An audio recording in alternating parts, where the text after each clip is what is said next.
Although we do it in cartoons and stories, when we talk to animals or we talk to weather or we talk to plants, they don't really reply in words. Sometimes we might hear words, but that's because something inside of us is translating. Right? And it's the same when we speak to them. We might speak with words, but there's something inside them that's translating into a language that they can understand. Right? Now, here's the interesting thing here. The shark knew what was going on, what the boat was there for. That's why he started following it. The man who paid attention to the shark suddenly, almost like a kind of intuition, knew that the shark wanted something, and he immediately thought of what the shark wanted, which was exactly it. What does this take? I mean, how can we develop such a communication where we can know something about each other back and forth when we're communicating with nature? Right? Because if we just try to do it from the point of view of, like, people give signals when they train animals a lot of times, and they'll give signals and hand signals that the creature has to learn, usually dogs, and today even cats and things. It's not like that. I'm not sure if any of you are familiar with a man whose name is Cesar Millan. Anybody know about him? Good. The man is usually called the dog whisperer. Okay? And I don't know if it's still on, but he had a program on National Geographic Channel where he did such amazing things with dogs. And what he would say would be that he rehabilitates dogs and trains people. But he was able to work with dogs. It was unbelievable what he was able to do. Well, he wrote a book. And in the third chapter of his book, he tells what this is really all about. And it has right to do with what we're talking about here. He says that there is a universal language among people, among animals, among plants. He doesn't go so far as plants, but I'm going to tell you, among plants. Okay? There's this, in fact, more than plants. There's a universal language. And the best way for us to describe this universal language in human terms is it's a language of emotion. Every thought we have, every focus we have, sends out a wave of emotional energy that carries information. Now, there's lots of ways to actually test this, okay? But just suffice to say right now, let's think of it as a theory, that every time we have a thought, boy, this goes out, carried by a wave of emotional energy. The more focused the thought, more intense it is, the more emotion behind the thought, the stronger that wave. And the people and the animals and the plants and the elements of nature around us respond to that. Right? They respond to that. And it all depends on what it is. One of the things that humans do that interferes with good communication, actually, is that we have this strong tendency, there's a technical term called anthropomorphize. Well, throw that one out. We'll call it humanize. Okay? We have a strong tendency to humanize nature. Sometimes this is useful, makes for great storytelling, right?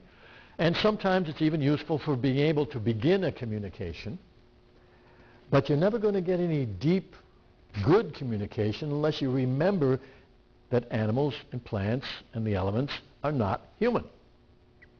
So as an example, let's take a good one. We here are living right close to Pele.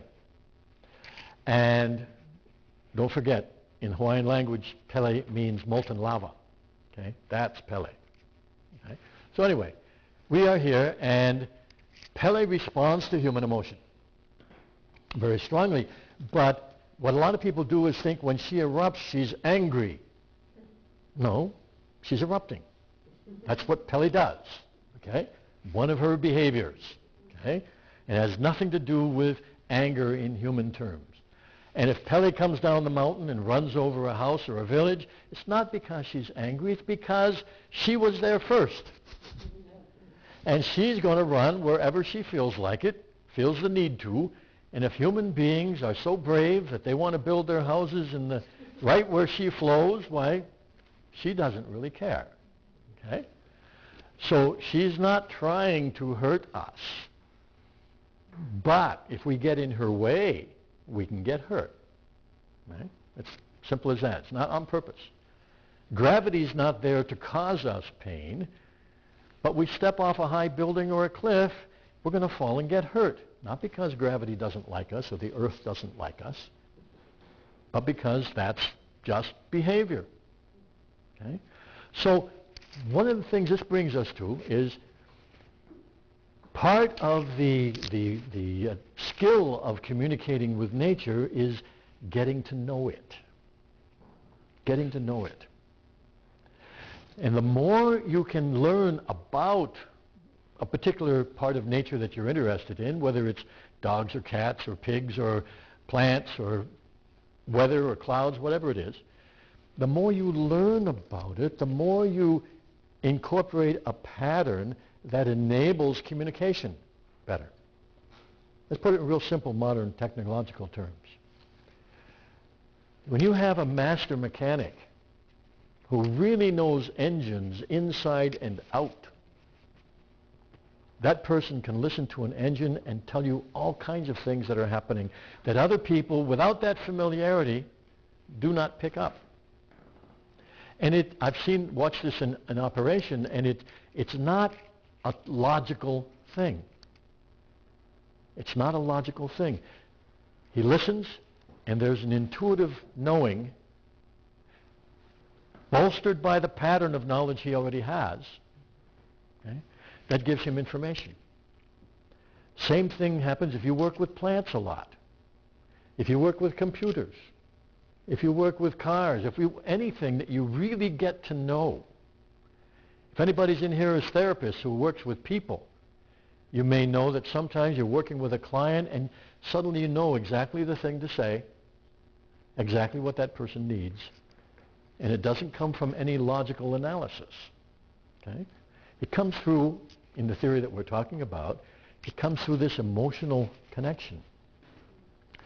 But it's able to come through the more knowledge you have about what you're communicating with. Now, sometimes you have a natural rapport with something and you get insights about it spontaneously, and that's good.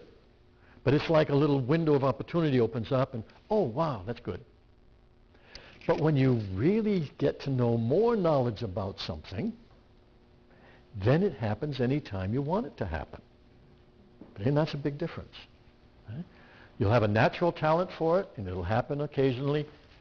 But when you really learn about it and build those patterns inside yourself, it happens more and more and more often until you think that's the natural way for things to be. Right? Now, one of the things that helps going on, knowledge is very important. Another thing that really helps a lot is the state that you're in. The more relaxed you are, the easier it is to get this exchange of information.